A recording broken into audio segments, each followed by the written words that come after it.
Welcome, Java Challenger. Today, I will help you move from automation tester position to a Java developer position. And if you don't know me, I'm Rafael Del Nero, a Java champion. And today, let's explore the subject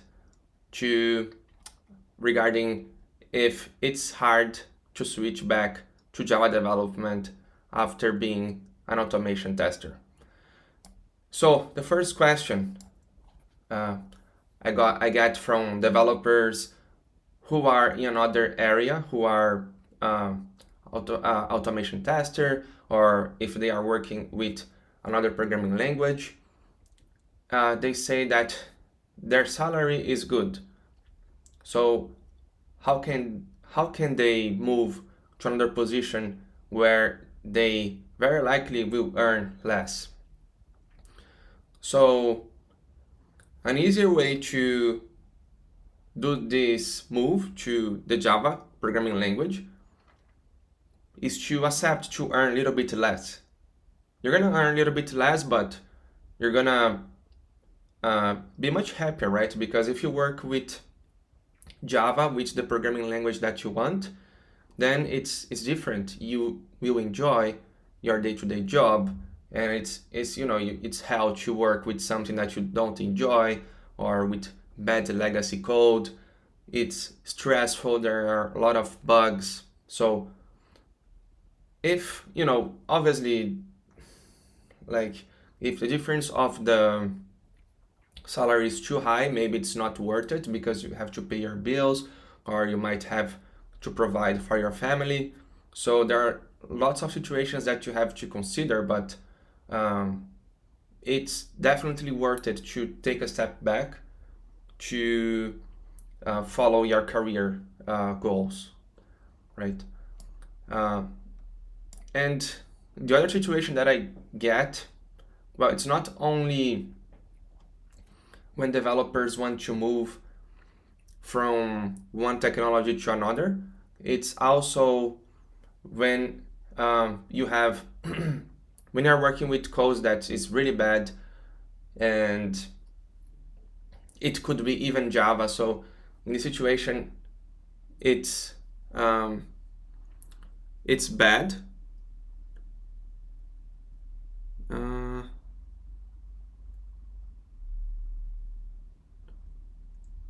okay, I think it's fine. Let me just check here the streaming. I had an error message. Well, I will continue. I think it's okay. I hope it's fine. Okay, so if you are working with bad legacy code, you must leave this company, right? Because you want to be growing technically. It will be horrible for you. It's as bad as being working with technology that you don't enjoy. Because if you're not growing technically, if you're only fixing bugs and you're not working with the technologies of the market, you're gonna be behind. And for finding a job later, it's gonna be much harder. So you have to break this cycle, and you have to study the technologies outside of your job to be able to get another job with modern technologies. So another issue when you are working with another position other than development, for example, as an automation tester, is that you lose the development practice. So, and that's an issue because if you're only doing the automation testing work and you're not practicing at home, then it might be difficult. Then you might not remember design patterns, you might not remember the solid principles, you might not remember some basic concepts of object-oriented programming. So once you are working a long time with something that you don't want, you need to study at home, and since technology is your job and you need to study, you need to get better, there's no issue if you use a little bit of your work time to study. As long as it's connected with your job, it's fine, because it's part of our jobs, right? To become better, to know more, and by doing that you're gonna deliver faster, gonna be more productive. Obviously, if you have many things to deliver in your job, then obviously don't study. So, but you can balance your time, because there'll be always some downtime from project to project. So you can use this time to study and to get better as a software engineer, because the company wins as well if you learn a technique where you're gonna make the code better. Why not? Why not? Why not invest in this time to study, right? And well, it's also hard. So when you are an automation test, it's difficult to keep up with the Java evolution, because, well, nowadays the Java programming language is evolving a bit faster, but obviously it's not as before.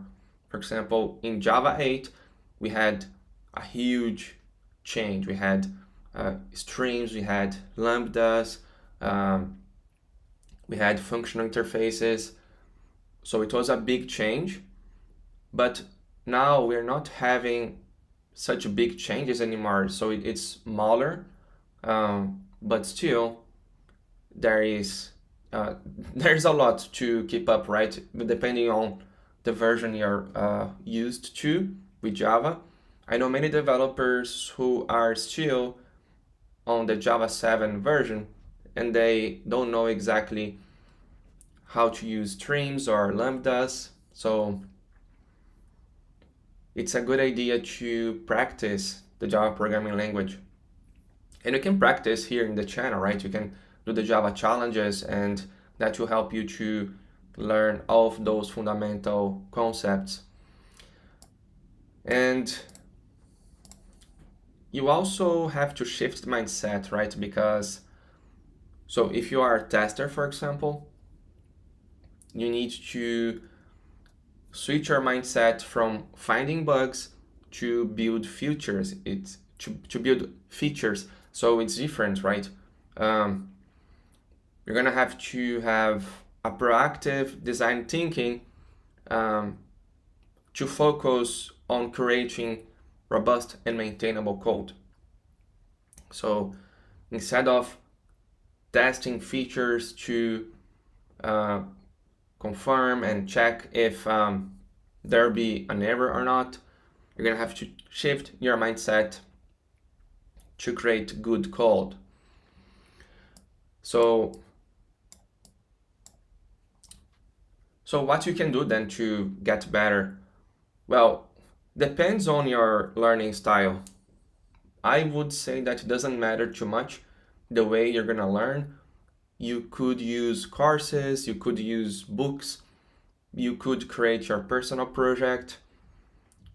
You just have to be careful to not learn passively. That's an issue. If you only watch videos on YouTube, or if you go to Udemy and only watch the videos but don't put anything in practice, then it won't help you.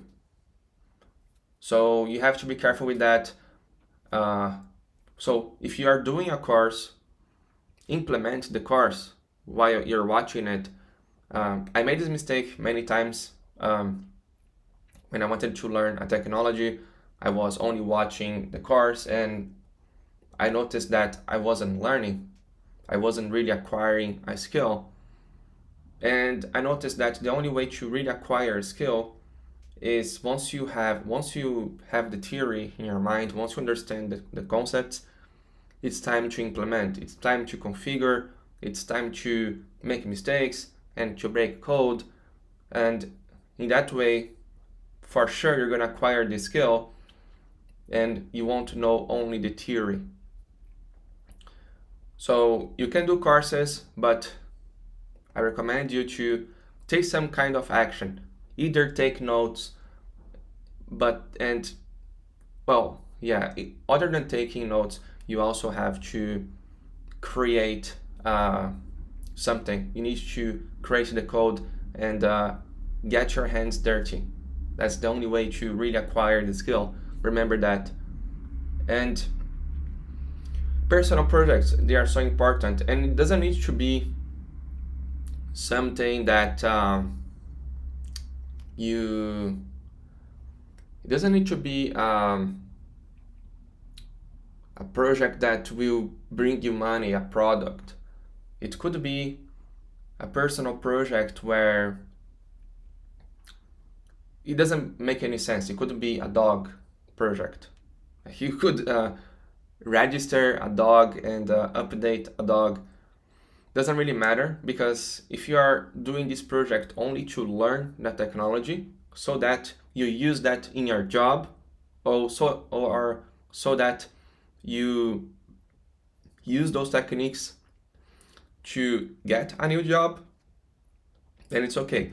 Remember that you need to do something always with the purpose in mind. You need to know the why. Otherwise, you're gonna get demotivated. So try to create this project and learn, always thinking about the why. Because if you learn something just to learn, I assure you that you're gonna get demotivated, because your mind will tell you it doesn't make any sense to do this all this effort for nothing. So you have to always remember, okay, why am I doing that? Because I want a job with Java, right? So I want to move from automation tester to the Java position, or I want to move careers. I want to move from, I don't know, engineer to a Java developer. So it won't be easy. It will be fun because you like it, right? So it's important to remember the why, and then it's much easier to take action. So, but in the case of the tester, so if you are a tester, you can leverage your testing experience, right? Because great part of our jobs as developers is to test, right? Is to create unit tests, to create integration tests, end-to-end tests. In many companies, developers still do that. In many companies, they don't have a specific automation tester. So you can leverage this testing experience and tell in the interview that you're gonna create high quality code and you're gonna be able to create high quality tests. Obviously, if there is a tester, you don't need to do the whole work, but if you are a tester, the chances are that your code will be much better tested, right? Because if you have the experience, if you know the happy cases, the cases where there might be a bug, so that's a useful skill, definitely. And the other thing, if you're working as an automation tester or any other area, you're gonna have to relearn the development tools and environments. So, well, I'm not sure if an automation tester would use IntelliJ, but as far as I know, IntelliJ is the most popular IDE in the market. But IDEs, it's pretty easy to learn, so I wouldn't be very concerned about that. You need to know the basics of Maven or Gradle. Maven is definitely more popular in the market, so I would recommend you to go for Maven. And you need to understand the whole process of the software development. Like when you push the code, what happens between this process? When you push the code, there are the test, the build, the tests, and then there's a whole pipeline. You have to understand this process as well. And if you are a tester, for example, you're gonna be better to debug the code. So your skills to debug will be more accurate. So, and you can use that in your interview as well, for example. So you can tell the interviewer that you're gonna be better to debug. So if there is a bug, you're gonna be much faster to reproduce the bug, and you're gonna be able to solve this bug as well more easily, right? Because when we get a bug, in the vast majority, so mostly it will take a long time to understand where is the bug exactly. So as a tester, you're gonna be able to find bugs more quickly, right? So you have to leverage all of this experience to the interviewer, and you have to make it clear to the interviewer that you are really passionate about moving to another position, about Java, right? And how can you do that? You can create personal projects. So have your GitHub profile full of Java code, and show that you know the principles of Java, show that you know design patterns, show that you know solid, show that you know object-oriented programming, show that you know the best programming practices, because, and also the Java API. The Java API is so important, because if the interviewer asks you, oh, what is a hash map or whatever, and if you don't have the answer, they're gonna say, oh, so you want to move to Java, but you don't even know this basic API, right? So if you want to move to Java, you have to know the fundamental APIs. Obviously, you don't need to know all of them because it's impossible. There are so many libraries in Java that just forget it to learn everything. But you have to know the basic collections like array list, linked list, vector. You need to know hash map. You need to know hash table. So you need to know the basics. You need to know lambdas, streams, the basics of threads. Like it's not very required in enterprise projects to know deeply about threads. You need to know the basics, but usually in enterprise projects, like it's difficult that you would use threads in a low level. Very difficult. Unless you're working in a low level project, then you need to know definitely. If you're working on the OpenJDK, for example, then obviously you need to know it. So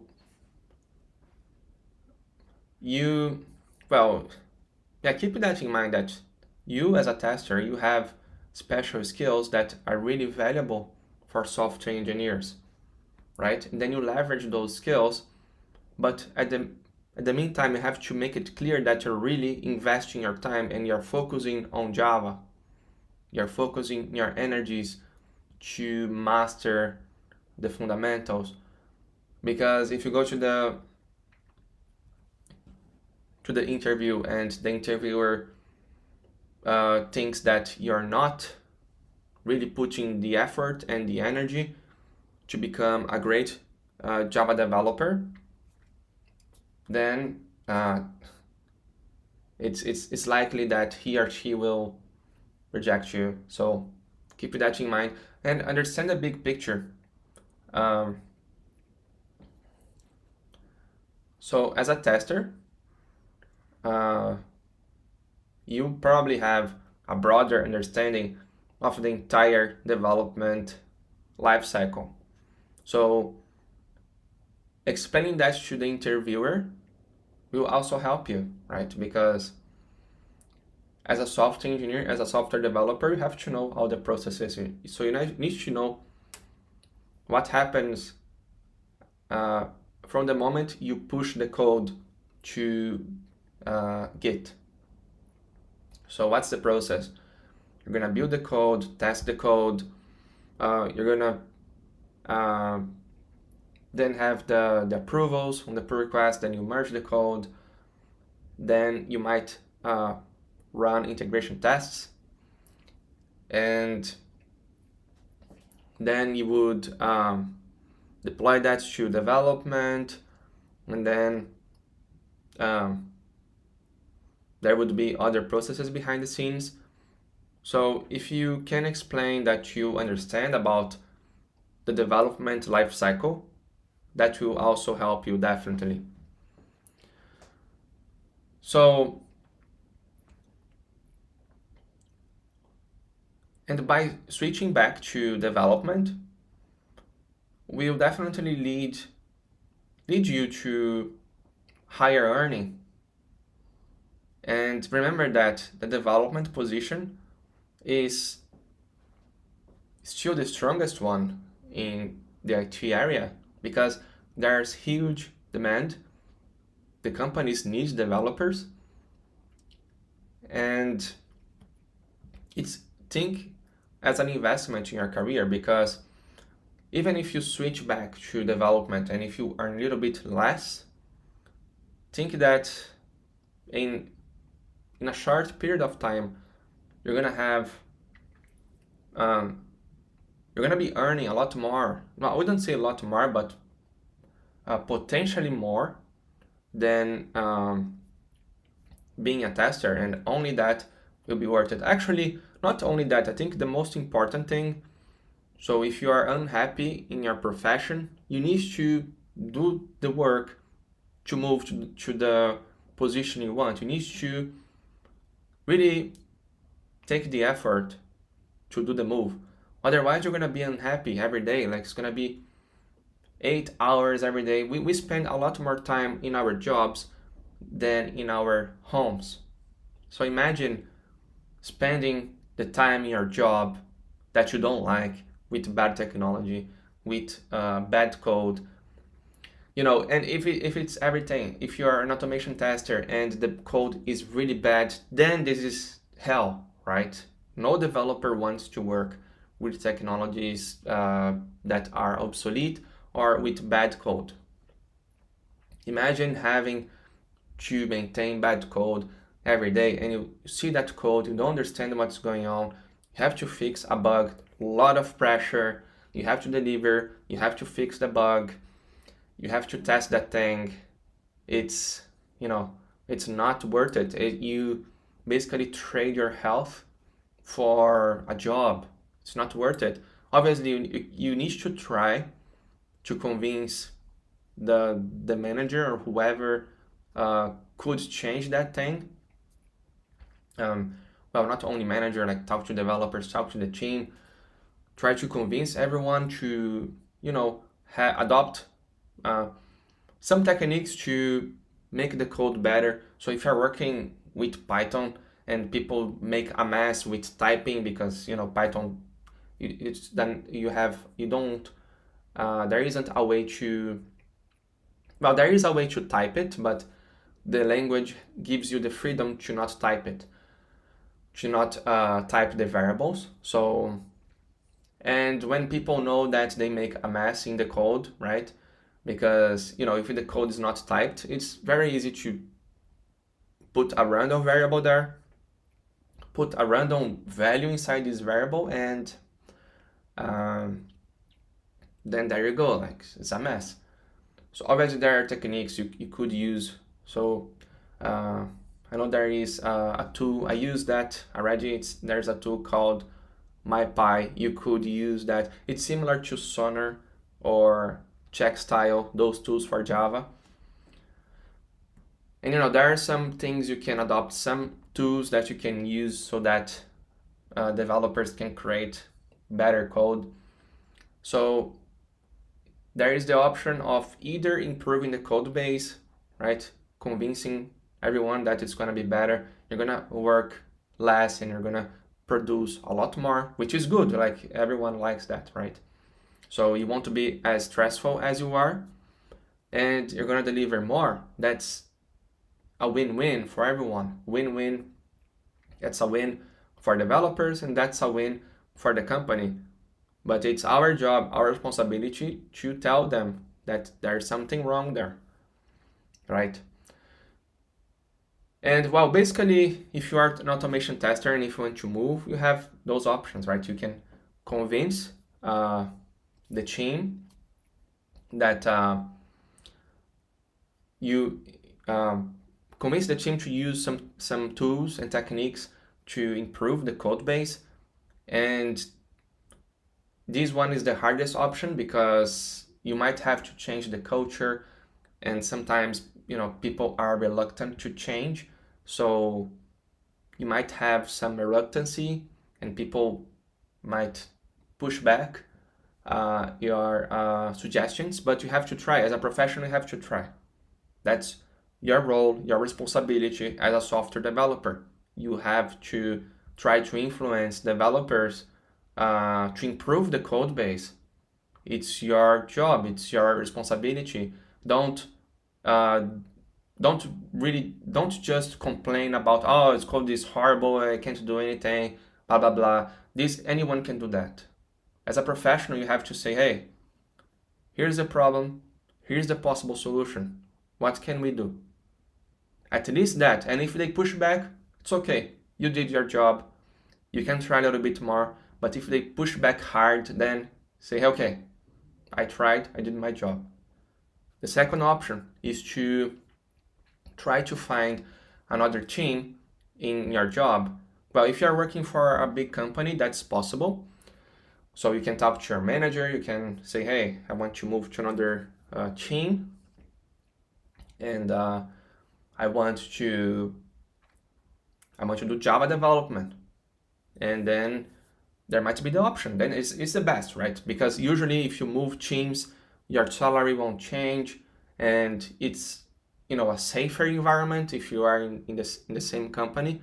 Obviously, being in the same company doesn't mean that you are secure. What means that you are secure is your skills. It's how much you are investing in your career. So how much you are prepared for the market. Your job is never safe. You have to really always remember that, because they might fire you at any time, right? But if you have the skills, then nobody can stop you, because even if you lose your job, you're gonna get another one, right? So that's why it's important, for example, to go to conferences or to study consistently. It doesn't mean that you have to waste your life studying all the time. No, you need to study strategically the things that you need for the market. For example, nowadays what I see on the interviews, other than the Java API or maybe some Spring concepts, some design patterns they ask as well. I see that they ask a lot about algorithms and system design. That's predominant. Like almost every interview I did, they asked the same thing. Do the algorithm, you have to explain your thought process, and you have to solve the problem, you have to give the big O notation. There are some techniques, for example, if you start coding, before asking, they will automatically reject you. There are some rules, so it's a game basically. You need to know the rules of the game. If you don't know the rules, you always lose, right? So, and anyway, this is for anything in life, but for the interview specifically, remember that even if you fail in the interview, it doesn't mean you're a bad software engineer. It just means that you lost a little game. And the interview doesn't prove that you are a good software engineer. I'm tired of seeing like many developers being approved in interviews, but they don't perform in the day-to-day job, and that's really common to see. So, for example, someone who just got out from the college, they might do really well on those interview tests, but they don't have experience, right? So it's it's just a game, but obviously we need to play the game. If that's the game, play the game. Like um, don't think that you don't need to learn that thing. And it's also good, right? If you learn algorithms, you're gonna become a better software engineer. And for system design, it's really useful. System design is more useful because as a software engineer building microservices, you need to understand what are the cloud components. So system design is super useful because you're gonna need it on your day-to-day job. Even if you're gonna need that even more for small to medium-sized companies, because um, maybe in the majority of those companies you're gonna be also the architect, which means that you're gonna have to create your architecture. You're gonna have to create your microservice. You're gonna have to know what technologies you're gonna use. So there is a process there, right? And um, so yeah, to summarize here what we discussed. So even if you have a little bit less of a salary, if you want to move, it's worth it. Do it. If you're working with bad legacy code, make the move. Try to convince people or go to another company. Also, take action to keep up with the Java version so that you get a job more easily. Understand and explain to the interviewer that leverage your testing experience or whatever the other profession you have. Leverage this experience to show them that you that you can